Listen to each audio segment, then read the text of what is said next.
देखिए, दरअसल ये जो 405 डिफेंस इक्विपमेंट की लिस्ट जारी की गई है, उसमें सबसे ज़्यादा इक्विपमेंट बीईएल से खरीदे जाएंगे, जो 227 इक्विपमेंट खरीदे जाएंगे। उनमें से करीब 40 इक्विपमेंट तो आपको दिसंबर 2026 तक खरीदने हैं।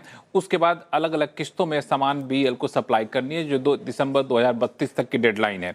दूसरी जो सबसे बड़ी कंपनी है वह है आपको एचएएल से करीब 86 डिफेंस इक्विपमेंट खरीदे जाने हैं। उसके भी अलग अलग समय सीमा तय की गई कि इस समय सीमा तक एचएएल को ये सारे सामान की सप्लाई करनी है।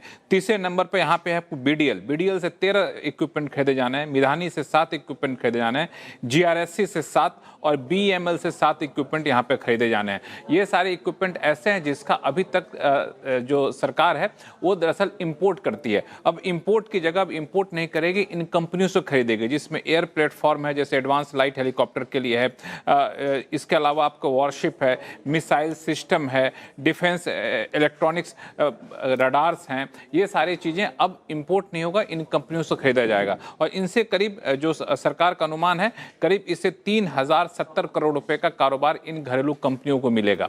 और इसमें एक चीज़ और महत्वपूर्ण बात आपको बता दूं कि अब तक करीब 15,700 डिफेंस आइटम जो है उसको इंपोर्ट की बजाय घरेलू कंपनियों से सरकार ने खरीदना शुरू कर दिया है। पिछले 5 साल में करीब 9,000 करोड़ रुपए का इंपोर्ट बिल जो है वो कम हुआ है। और घरेलू सरकारी कंपनियों को 10,000 करोड़ रुपए का अभी तक ऑर्डर दे चुकी हैं मार्च 2026 तक। इस पूरी मुहिम के तहत अब ये छठी लिस्ट जारी की गई है, तो जाहिर तौर पर ये रकम और ज़्यादा बढ़ेगी।